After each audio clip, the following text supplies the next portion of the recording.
Desde el corazón de la ciudad de Montevideo comienza Esto es Arte, FM Ciudadela 88.7. Conduce Daniel Fernández Corch, con la participación especial de Diego Alexandreasi.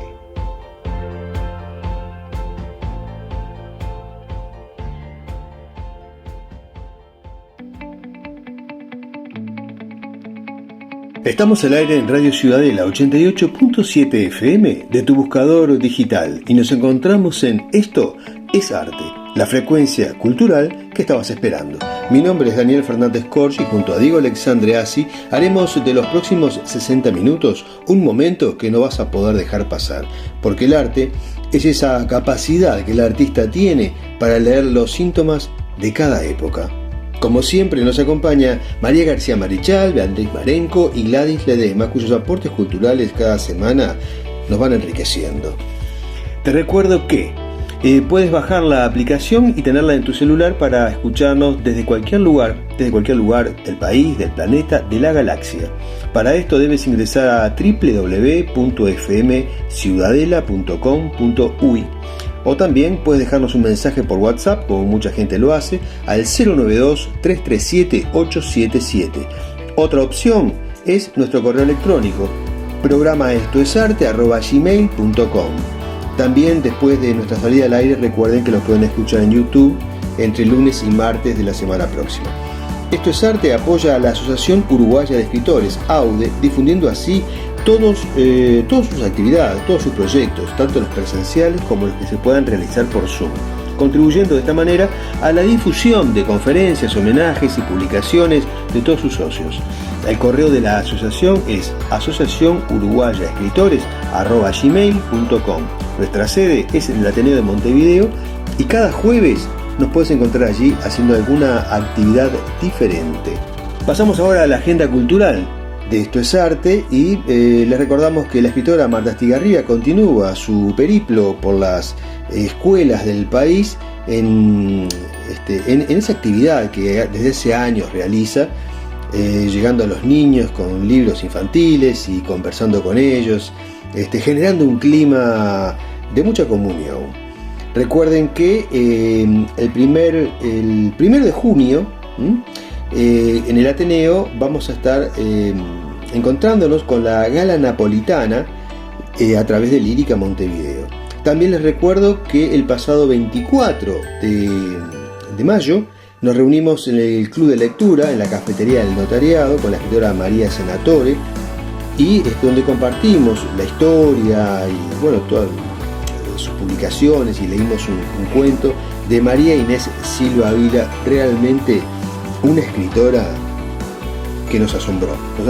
Yo la tenía un poco olvidada también, y para esto sirven los clubes de lectura, ¿no? Para reencontrarnos y disfrutar así de los aportes de sus socios. A continuación, vamos a ir ahora entonces a micrófono abierto, como el primer segmento hoy del programa. Es un espacio para los socios de AUDE en el que nos cuentan sobre sus nuevas obras o también alguna propuesta que tengan interesadas en realizar para con nuestro auditorio. En este caso, como ya saben, desde la semana pasada venimos compartiendo un trabajo de Daniel Barbiel, quien nos va a acompañar por lo menos durante casi el mes de junio.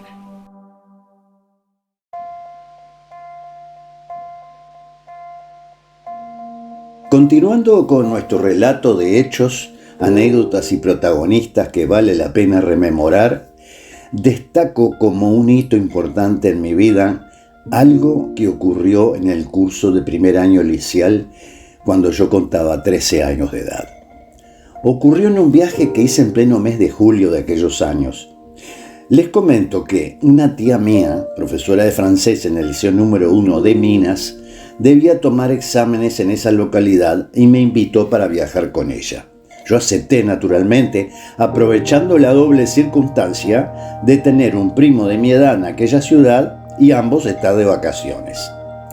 Salimos de madrugada, porque los exámenes comenzaban a las 8 de la mañana, o sea que amaneció cuando nos aproximábamos a la ciudad. Froté mi bufanda en el vidrio empañado de mi ventanilla, dejando al descubierto el espectáculo de un hermoso amanecer. Por un lado, el sol despuntando en el horizonte entre las sierras, con sus rayos atravesando la humedad del rocío, que a su vez se elevaba verticalmente en forma de columnas. Por otro, la paz de un campo salpicado por pequeños montes y piedras, con grupos de animales que completaban el paisaje. Me quedé extasiado con aquella vista impactante, al punto de sentir una necesidad impostergable de expresarlo, pero de describirlo en forma escrita. Una cantidad de ideas y metáforas se acumularon en mi mente y, como en aquella época no existían naturalmente los celulares, solo atiné a escribir algunas palabras claves en una pequeña libretita, único medio del que disponía en ese momento. Una vez llegados a nuestro destino, en un par de hojas de escrito, me dispuse a desarrollar mis impresiones del viaje. Lamentablemente, esa hoja se me extravió con el tiempo y ya no recuerdo las oraciones exactas que construí para expresar aquellas vivencias. Solo se salvaron del olvido aquellas imágenes serranas del campo con el sol naciente que, como los actuales videos, quedaron registrados para siempre, pero en mi cerebro, así como la frase final de lo que había escrito y que decía exactamente lo siguiente: la belleza del paisaje de un amanecer en el campo, como solo la naturaleza nos sabe ofrecer, ha quedado grabada en mi mente y en mi corazón como depositarios de un verdadero sueño en la realidad, de una realidad verdaderamente de ensueño. No era esta la primera oportunidad que escribía sobre algún tema, pero sí era la primera vez que lo sentía como una necesidad de expresarlo artísticamente en forma escrita, de comunicarlo en una forma creíble y convincente. Digamos que fue una breve nota, a modo de ensayo juvenil, si se quiere, dentro del género crónica de viaje. Fue mi primera experiencia como novel escritor y estaba muy conforme con lo que había manifestado en aquellas hojas. En nuestra próxima entrega les voy a contar otra instancia, esta vez al final del segundo ciclo de secundaria, que vale la pena traer a nuestra memoria. Continuamos en Esto es Arte, en FM Ciudadela 88.7. Ahora vamos a ingresar a este segmento tan querido también por todos ustedes, que es Crónicas del Camino, donde Beatriz Marenco nos acerca historias sobre la vida ejemplar de muchos uruguayos comprometidos con la cultura, muchas veces comprometidos también con el grupo social en el que se desenvolvieron, y que Beatriz Marenco nos cuenta para que nos inspiremos con ese ejemplo que dieron.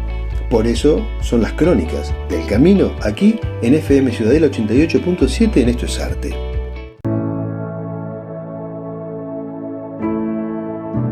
Estimados amigos de Esto es Arte, qué gusto volver a encontrarnos. En el programa pasado hablamos del pan y digamos fue una anunciación, un ideario a cumplir, porque símbolo e imagen en los diversos episodios de la vida ha estado y a través del arte, de la música, en las letras y en el cine se ha visto reflejado. Y este panorama de oro en cada ámbito florece como suma y síntesis de su creación. Y en todo este camino, en este viaje que venimos haciendo, se afirma el carácter de la tierra y se desborda a todos los rumbos. Las costumbres del tiempo van exaltando los esfuerzos de los pioneros que con energía llegaban para intervenir en ese despertar. Cabe destacar, y es oportuno, al momento de exaltar esfuerzos, que la primera asamblea de los orientales, que todo nos lleva a afirmar, se celebró un 10 de septiembre de 1811, es en el cuartel de General Rondó, en la llamada Panadería de Vidal, situada aproximadamente en el cruce de las calles Joaquín Requena y Pedernal. Se presume que esta asamblea se integró con más de 100 vecinos y su trascendencia evidenció un sentimiento nacionalista oriental. Y es ocasión propicia para ambientar esta crónica y, como es preciso aquí, amigos, también regar esa tierra para ir cosechando en sus surcos, que debemos hacer mención a las panaderías de antaño, y estamos hablando de 1830 y antes aún, Por entonces el gremio de panaderos estaba representado en su gran mayoría por súbditos franceses y españoles, y la mercadería se transportaba como a lomo de caballo o de mula y en grandes arganas de cuero crudo. Y comenzar esta crónica es sentir el viaje para llegar a una institución amiga que me recibe nuevamente. Es el Centro de Industriales Panaderos del Uruguay. Y allí, amigos, el aroma me envuelve, y siempre que llego siento que lo hago con el precioso propósito de aprender algo. Y allí me detengo, en el anhelo de las cosas antiguas, de los panecillos eternos, el perfume de la infancia. Y les confieso, me mueve también el deseo de conocer ese secreto, esa semilla de sana inspiración. El abrazo es cariñoso, la palabra acompaña. Allí todo parece una gran paleta donde los colores y sabores parecen fundirse. Y el café, claro, entibia también la mañana, esa mañana fría de abril. Fue un 30 de junio del 1887 que se materializa la Sociedad Liga de Panaderos de Montevideo, impulsada por su primer presidente, el señor Federico Barbenés. El Centro de Industriales Panaderos del Uruguay ha cumplido 135 años y 30 de junio de 1922 es la fecha que figura en el número 1 del año 1 de la Revista de la Industria Panaderil, órgano oficial del Centro Unión de Propietarios de Panaderías, denominación que sustituyó al de Liga de Panaderos y que en ese entonces era presidido por el señor Pedro Belloc hijo. La fecha no es la única coincidencia, ya que en la fundación de la entidad aparece integrando la junta directiva el señor Pedro Belloc, y 35 años después el presidente de esa entidad es su hijo de proficua gestión. Todo esto, amigos, surge ¿de qué? De un maravilloso libro que el Centro de Industriales Panaderos del Uruguay acaba de publicar, y en la variedad de ese libro está el vigor de su unidad. Lo exploraremos brevemente, ya que esta preciosa obra de 431 páginas aproximadamente revela una historia maravillosa que explora, que deja gratas impresiones, que recorre el tiempo, el ambiente, los paisajes y cientos de hechos de nuestro país y del mundo. 100 años de historia bien amasados, así se denomina, ha sido meticulosamente recopilado y compaginado por el señor Jorge Aguirre Zabalaga, de profusa carrera profesional en la institución entre los años 1965 y 2018, ingresando muy joven, con 19 años, como auxiliar administrativo y culminando su carrera como gerente general. Les cuento que su calidad es extraordinaria y la fotografía acompaña de forma exquisita, de modo que me veo absorbida por la profundidad de su historia y por la huella también de aquellos quienes, gracias a su esfuerzo, fueron forjando una importante identidad. Y cumplo con transcribir también el primer editorial de la revista, titulado Nuestro Programa, porque además de conocer a través de él, y como así dice su prólogo, los propósitos que se perseguían, también pasa por el espíritu señalando el camino, que es de esperanza, y palabra que da forma al pensamiento. Dice, hace tiempo que venía haciéndose sentir la necesidad cada día más apremiante e imperiosa de la fundación de un órgano que sirviera de medio de comunicación entre el centro y sus afiliados, que fuera el portavoz de nuestro gremio ante el público y las autoridades, y que fuera también defensor eficaz de nuestros derechos, de nuestras necesidades y de nuestras aspiraciones. Publicará todas las leyes, decretos, ordenanzas y reglamentos relativos a dicha industria, las de carácter obrero, jornadas de descanso obligatorio, segura contra accidentes, que se han promulgado hasta ahora o se promulguen en lo sucesivo. Amigos, conversaremos más sobre esta maravillosa publicación que sin duda nos hará viajar con provecho. Nos encontramos en el próximo programa. Les dejo un fuerte abrazo y hasta entonces.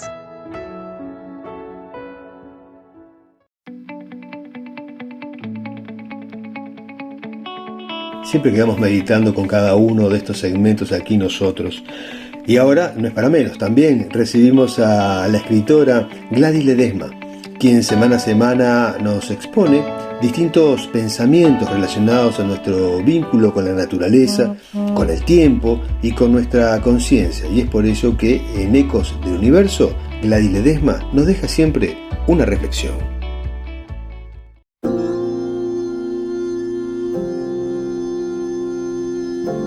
Hola amigos, aquí estamos nuevamente con este segmento Ecos del Universo Reflexionando. En los dos últimos segmentos nos referimos a la libertad, diciendo que ella es muy compleja, que tiene muy variadas facetas, y pusimos énfasis en la libertad interior, refiriéndonos a la necesidad del coraje para efectivizarla. Hoy queremos referirnos a la libertad relacionada específicamente con la energía femenina. Y traemos una frase de la escritora inglesa Virginia Woolf, quien ya a comienzos del siglo XX, en un mundo literario dominado por voces masculinas, fue capaz de levantar su voz a través de la escritura e imponerse. Entre las frases que nos deja, destacamos aquella que dice: no hay barrera, cerradura ni cerrojo que pueda imponer a la libertad de mi mente. Ella afirmaba que era necesario tener una habitación propia, nombre con el cual tituló una de sus novelas. Y esta habitación propia tiene un sentido real y a su vez metafórica, porque ella defendía que la verdadera libertad no se halla en el afuera, sino en el propio ser. Y refiriéndose concretamente a la mujer, resalta la importancia de la fuente de libertad que existe en su mente, en su interioridad. Nos presenta esa realidad mágica que solo se encuentra de puertas adentro. En ese adentro es que se puede cultivar las potencialidades existentes en todo ser humano a través del cultivo del intelecto, del dominio y desarrollo de la mente. ¿Ello implica esfuerzo? Sí, el esfuerzo placentero del enriquecimiento intelectual y conocimiento de sí mismo. Y en el caso concreto de la mujer, implica además el encuentro con su energía pura, profunda, propia, con la fuerza o energía femenina, que tiene capacidad creadora en un sentido muy amplio, que es fuerza vital, que unida a la capacidad intuitiva y espiritual y a su vez a un intelecto pulido, la transforma en generadora de acciones prolíferas y bellas, capaces de engaladonar todos los ámbitos exteriores donde se manifieste. Y uniéndonos, amigos, a conceptos ya brindados en otros segmentos, nos preguntamos con un tono reflexivo: ¿será que en este mundo ruidoso, mediatista, que nos hace sentir un vacío existencial que trae consecuencias nefastas desde la temprana edad, deberíamos aprender a ir hacia nuestra casa, entre comillas, hacia nuestra habitación interior y ahí reflexionar, ahí cultivarnos, ahí conocernos y ahí contactarnos con nuestra fuente de fuerza y belleza, y ahí sentirnos ser efectivamente libres para luego recién poder actuar eficazmente en el afuera. Gracias, amigos.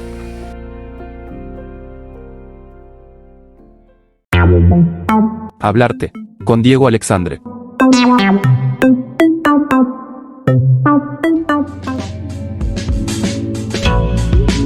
Hola, estamos aquí nuevamente en Hablarte, en Esto es Arte, y para dar un poco el acabado al programa final que habíamos hablado del constructivismo universal de Torres García, y que tiene varias características distintivas que incluyen, por ejemplo, el uso de las formas geométricas.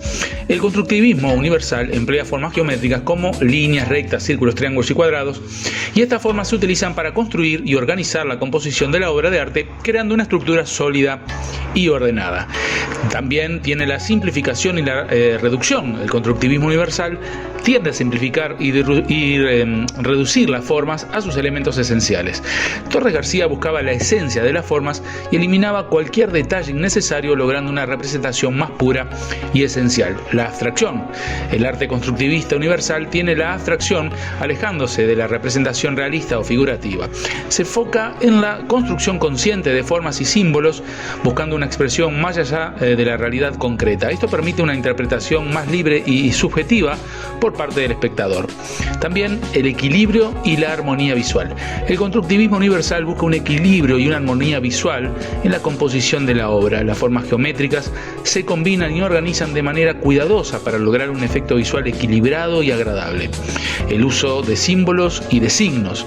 Torres García incorporó símbolos y signos en su obra, tanto de origen precolombino como de la tradición europea. Estos símbolos tienen significados universales y culturales y se utilizan para transmitir mensajes y conceptos más allá de su representación visual. La construcción consciente. Una característica central del constructivismo universal es la construcción consciente de la obra de arte. Torres García creía en la importancia de la organización y la planificación en la creación artística, donde cada elemento se coloca de manera intencionada y cuidadosa para lograr un efecto visual y conceptual específico. Y damos acabado acá la parte final, la última parte del constructivismo universal de Torres García, y damos comienzo a un movimiento fascinante, el movimiento Bauhaus. Hoy vamos a sumergirnos, como decíamos, en el fascinante mundo del movimiento Bauhaus. Este movimiento artístico y arquitectónico, surgido en Alemania a principios del siglo XX, revolucionó la forma en que concebimos el diseño y dejó un legado perdurable en el mundo de la arquitectura y las artes visuales.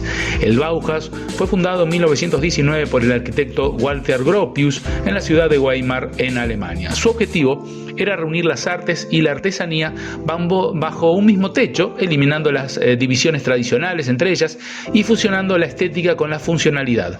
La filosofía central de la escuela era la idea de que el diseño debía estar en armonía con la producción industrial y que los objetos cotidianos debían ser accesibles a todas las personas. Uno de los aspectos más destacados del Bauhaus fue en su enfoque multidisciplinario. Los estudiantes recibían una formación integral que abarcaba disciplinas como la arquitectura, la pintura, la escultura, el diseño de muebles y la tipografía. El objetivo era formar artistas y diseñadores versátiles, capaces de aplicar sus conocimientos en diversos campos. Entre los principios fundamentales del Bauhaus se encontraba la idea de la unión entre arte y tecnología. Los artistas y diseñadores de la escuela buscaban utilizar los avances tecnológicos de la época para crear objetos funcionales y estéticamente atractivos. El uso de líneas rectas, formas geométricas y colores primarios fue característico del estilo Bauhaus. Uno de los nombres más reconocidos y asociados al movimiento Bauhaus es del pintor y maestro Vasily Kandinsky. Kandinsky, junto a otros artistas de la escuela, exploró la abstracción y la relación entre la forma y el color. Sus obras, llenas de energía y dinamismo, reflejaban la búsqueda de una nueva forma de expresión artística. En términos arquitectónicos, el Bauhaus tuvo un impacto que duró durante muchísimo tiempo. Uno de los arquitectos más influyentes del movimiento fue Ludwig Mies van der Rohe, y su lema era "menos es más". Resume la estética minimalista y funcionalista del Bauhaus.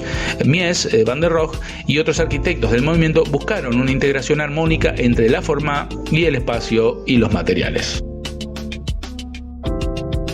A medida que los miembros del Bauhaus se dispersaron por diferentes partes del mundo debido al cierre de la escuela y el avance del nazismo en Alemania, llevaron consigo los ideales y las ideas revolucionarias del movimiento.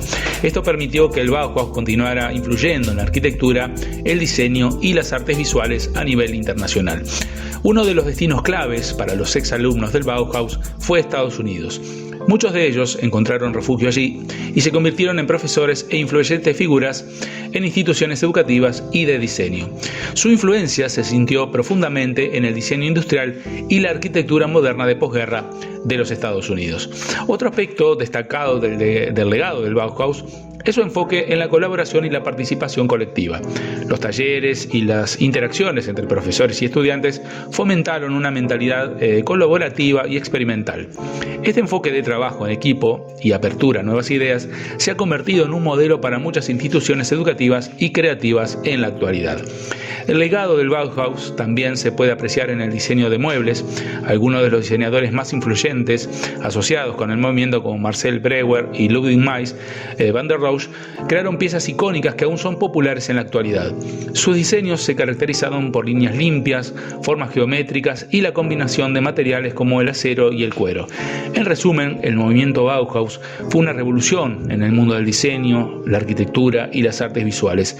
Su enfoque multidisciplinario, su integración de arte y tecnología y su búsqueda de la funcionalidad y la estética han dejado un legado duradero en el campo del diseño. A pesar de su cierre temprano, el Bauhaus continúa inspirando a generaciones de artistas y diseñadores en todo el mundo.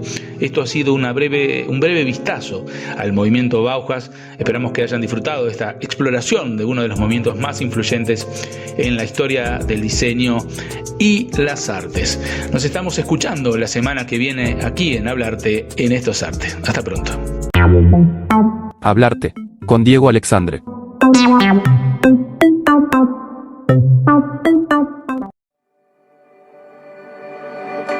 La entrevista con Daniel Fernández Corch.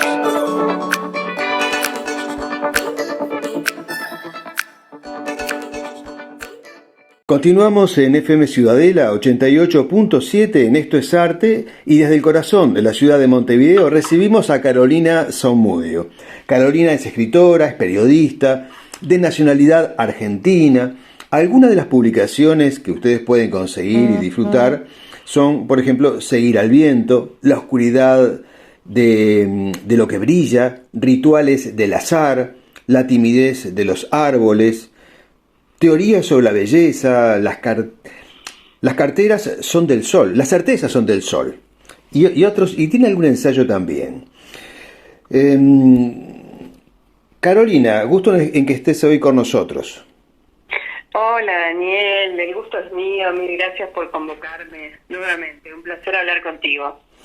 Bien, hoy no vamos a hablar sobre tu obra, va a ser una entrevista diferente, porque como escritora, quienes te hemos leído sabemos que tenés ese poder de la belleza en la metáfora y de los silencios entre las oraciones, como pocos autores poseen.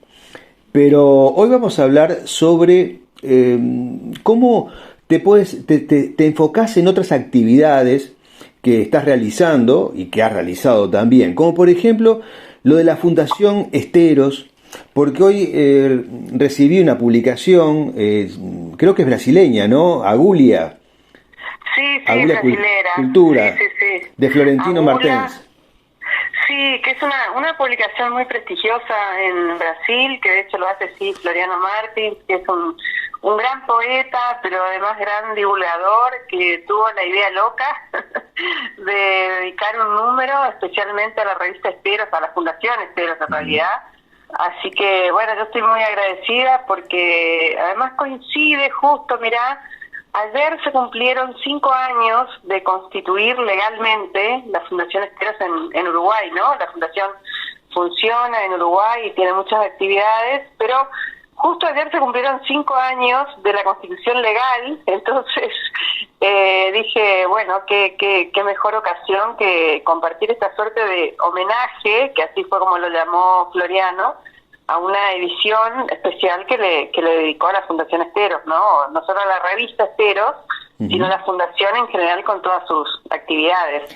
Bien, y contanos un poco qué representa la Fundación Esteros, cuál es el objetivo.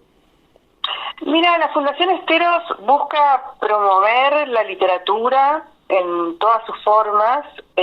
Obviamente que como yo estoy más dedicada a la poesía que a otras cosas, a pesar de que escribo ensayos y otro tipo de cosas, pero básicamente he publicado poesía.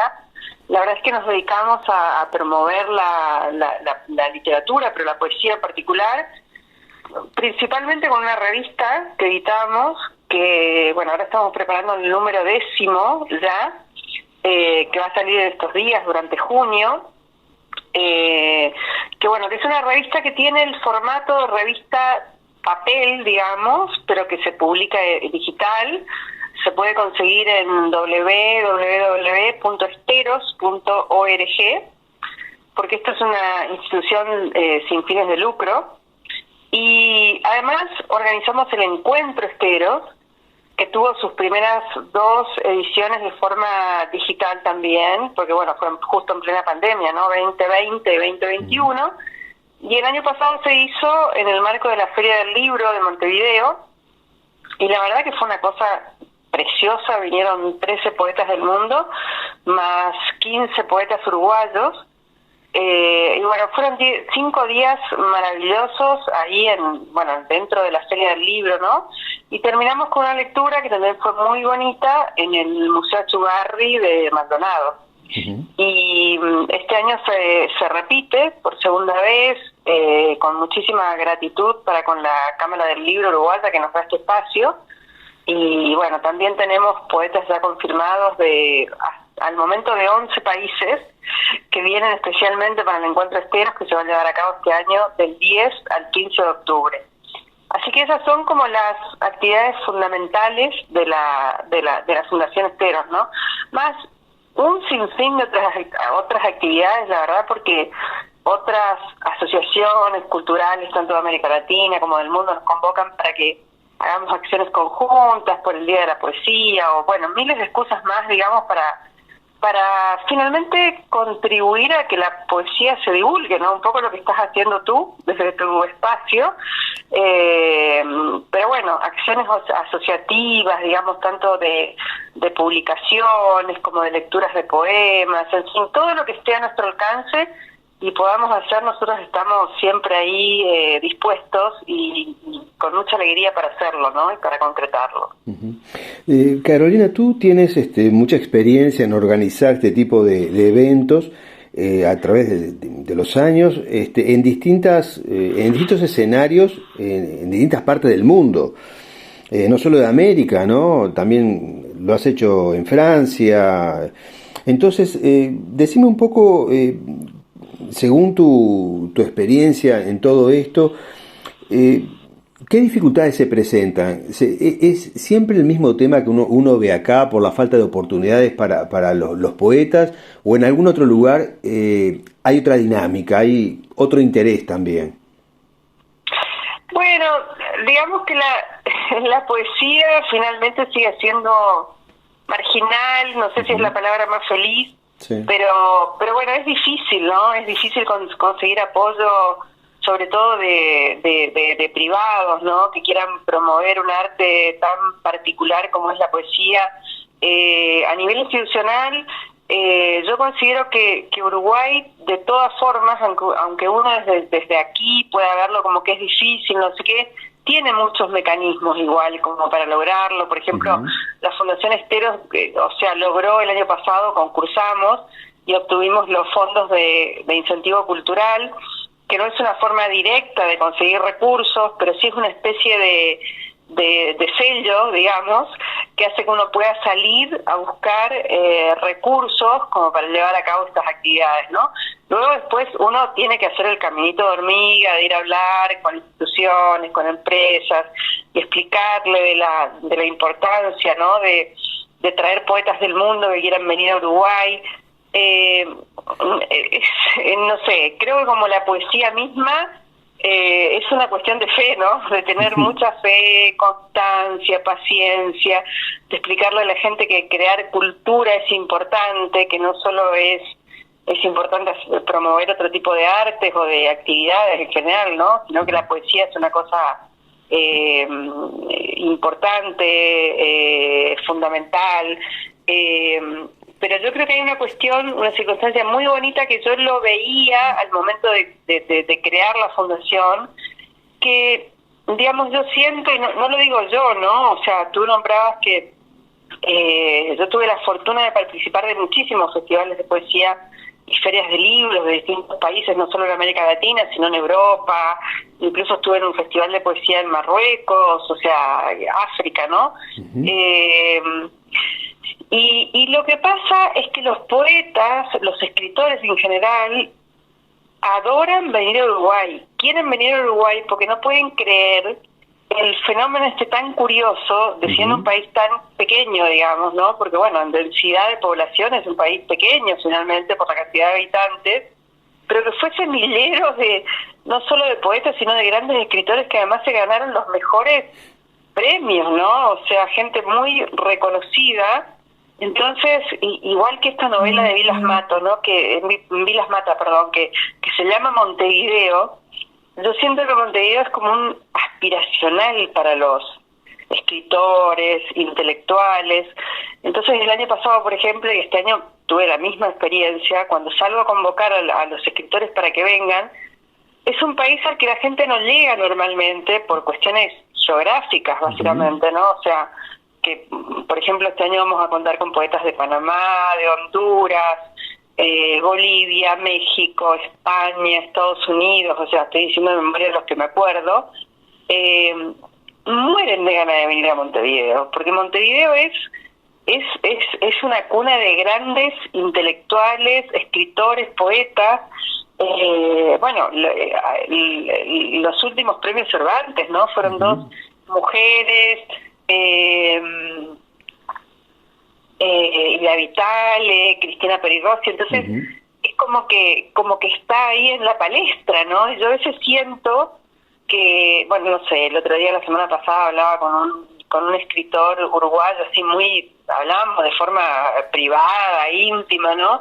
Y decía, bueno, no, nosotros no le terminamos de dar el valor que tiene, y realmente es así, ¿no? Desde afuera, mira al Uruguay como diciendo, qué increíble el potencial y las cosas que lograron a nivel creativo y particularmente en el terreno literario, ¿no?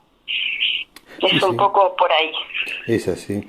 Y decime, también estuviste mucho tiempo viviendo en Emiratos Árabes. ¿Cómo es allí el tema cultural? O sea, ¿sucede algo similar a lo que conocemos? Y si hay, ¿qué gira? ¿En torno a lo religioso o no?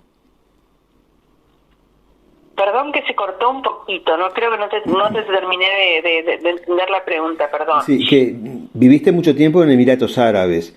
¿Cómo es la cultura allí? O sea, ¿hay una movida como la que conocemos aquí o no? ¿O si gira en torno a lo religioso o permite otro tipo de expresión? No, la verdad que el caso de Emiratos Árabes es un caso súper interesante por distintas cuestiones. Yo voy a decir las que conozco, porque tampoco viví 3 años, ¿no? Tampoco que tengo un mapa totalmente, o sea, completo, pero voy a nombrar 2 cosas que me parecen muy enigmáticas, digamos, interesantes. Una es que el Sheikh de Dubái, o sea, es un país monárquico, ¿no? O sea, los Emiratos están conformados por 7 países que forman la Unión de Emiratos Árabes Unidos, ¿no? Y el sheikh, o sea, el jeque de Dubái, es poeta, es el mismo. Es una persona con muchísimos intereses, inquietudes, pero además escribe poesía. Con lo cual hay mucho interés, pero además hay muchos recursos. Bueno, es un país muy rico, ¿no? Entonces hay muchos recursos volcados, no solo a la cultura, sino particularmente a la poesía. La poesía se enseña en los colegios, la poesía es algo que fluye en la comunidad y en la gente como con mucha naturalidad.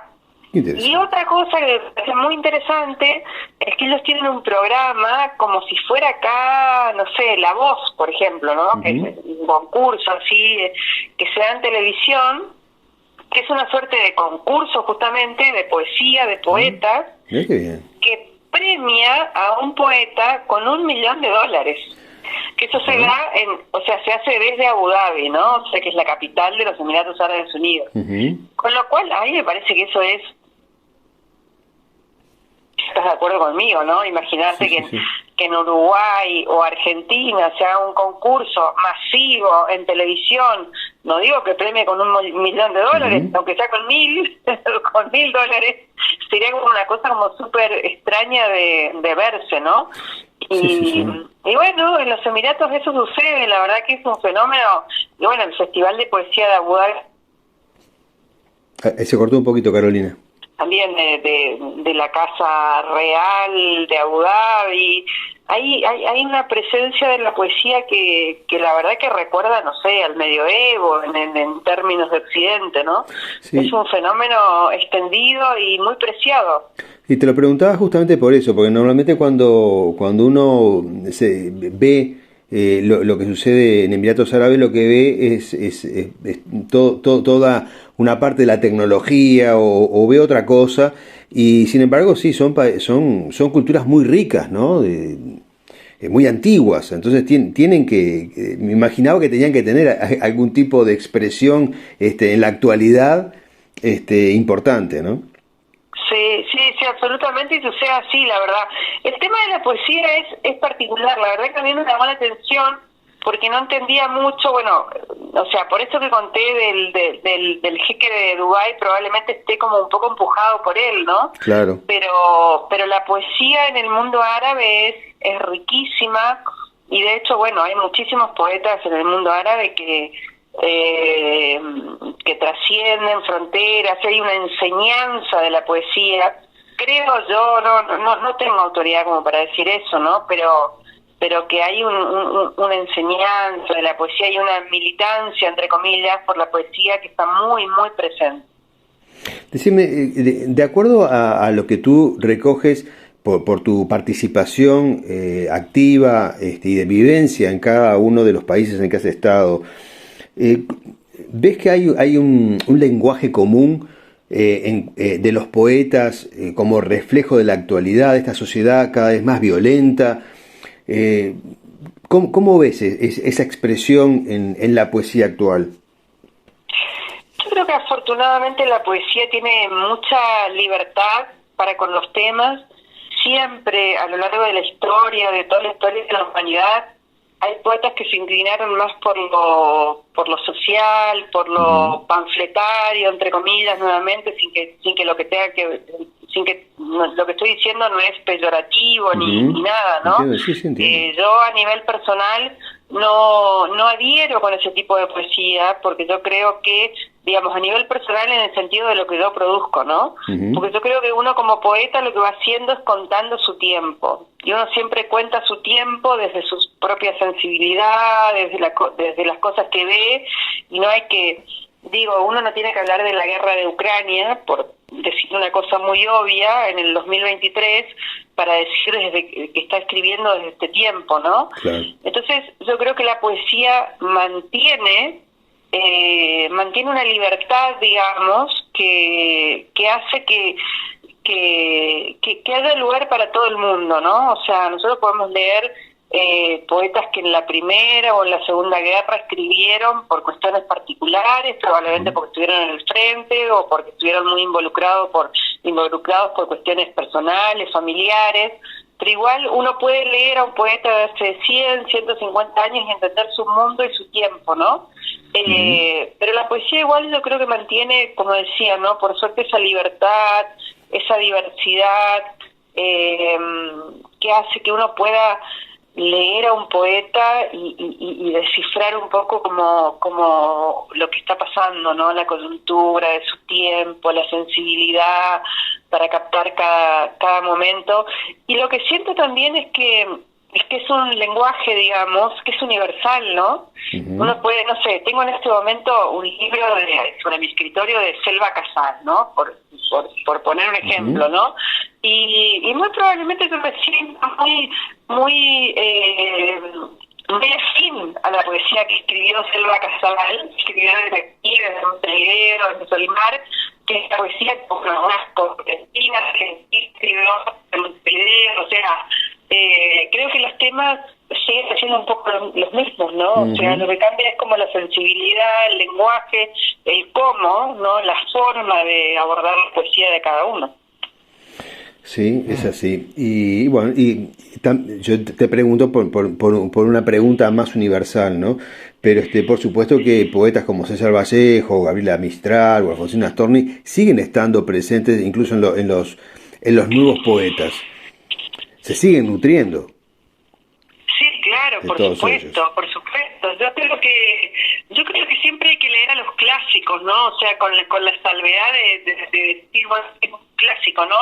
Pero yo en general, claro, me siento, no sé si la palabra es identificada. Se cortó un poquito, sí, contame. Sí, me hace como vibrar, ¿no? Leer a Vallejo, Mistral, como decías, ¿no? Esa cosa tan desgarradora de Gabriela Mistral, ese libro suyo que se llama Desolación, que es como su libro definitivo, ¿no? Y bueno, Desolación cumplió el año pasado 100 años. Y bueno, Gabriela Mistral escribió desde la aridez de la cordillera, en un pueblo ahí, en los márgenes, y uno puede sentirse muy... bueno, que uno puede leer a los clásicos y puede conectarse con sus temas, con sus obsesiones, con sus inquietudes, que finalmente es el gran tema de la humanidad, ¿no? O sea, la conexión con la naturaleza, el amor, la guerra, la muerte. Los temas siempre son los mismos. Yo lo que creo que cambie, ¿no?, la forma de decirlo, pero los temas son siempre los mismos. Creo que va un poco por ahí el asunto. Yo creo que sí. Bueno, Carolina, ha sido un placer conversar contigo. Vuelvo a decir, hoy no hablamos como de tu producción, que es muy fecunda y muy bella, pero ya lo vamos a retomar, como lo hemos hecho en otras oportunidades. Pero quería sí mostrar esta otra beta tuya, tan integradora, y que yo creo que en vos juega un papel muy importante porque estás con una visión mucho más amplia que otros escritores, ¿no? Por esta participación que tienes de contacto con distintas culturas. Sí, claro. No, yo te agradezco un montón porque la verdad que creo que si uno tiene la posibilidad de hacerlo y sobre todo el interés de hacerlo, es muy interesante esto de dialogar con otras culturas, como decís, con otros poetas, de dar la posibilidad de que participen, de que estén, de divulgarlos en la revista, desde la fundación. Y sí aprovecho, y va a sonar feísimo, pero lo tengo que hacer, para contar que Yagurú, la gran editorial uruguaya, me publicó el año pasado. Hice una reedición de un libro mío que se llama La timidez de los árboles, que se publicó originalmente hace 5 años en Colombia, y el año pasado se publicó aquí en Uruguay, pero bueno, por esta cuestión del encuentro esteros y todo lo demás de la gestión cultural, digamos, que es mi otra pata por la que estamos hablando hoy, el libro no se presentó, pero sí se va a presentar el 21 de junio a las 6 de la tarde en la mística librería Linares de Rizo. Así que bueno, ya que estamos hablando contigo, aprovecho para invitarlos a todos, si quieren acompañarnos, el 21 de junio a las 6 de la tarde en la librería Linares de Rizo. Preciosa y histórica librería allí en la entrada de la Ciudad Vieja. Exactamente. Todo un honor para mí, la verdad, poder hacer esta actividad ahí. Claro que sí. Bueno, Carolina, una alegría estar contigo nuevamente. Bueno, mil gracias, Daniel. Amigos, hemos llegado al final de otro programa de Esto es Arte, aquí en FM Ciudadela 88.7. Desde el corazón de la ciudad de Montevideo, les decimos adiós. Nos encontramos el próximo viernes, aquí, a la misma hora.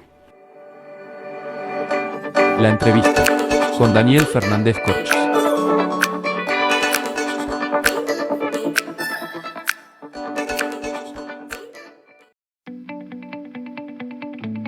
Hemos llegado al final del programa de hoy y siempre con la sensación de que lo hayan pasado lo mejor posible, lo hayan disfrutado, lo hayan vivido así como lo hacemos nosotros cada viernes. Agradecemos a todos los artistas que hoy nos han acompañado, brindándonos su tiempo, su arte, su conocimiento y su gran cariño. Desde el corazón de la ciudad de Montevideo te decimos abur. Chao, adiós, hasta pronto. Nos reencontramos la próxima semana en una nueva entrega de Esto es Arte, la frecuencia cultural que estabas esperando. Mi nombre es Daniel Fernández Corch y junto a Diego Alexandre, María García Marichal, Beatriz Marenco y Gladys Ledesma, y también junto a Esther Ferreira, que nos acompaña desde el comienzo en los controles, les deseamos a ustedes un buen fin de semana. Recuerden que mañana sábado este programa se vuelve a transmitir en el mismo horario y después se sube a YouTube.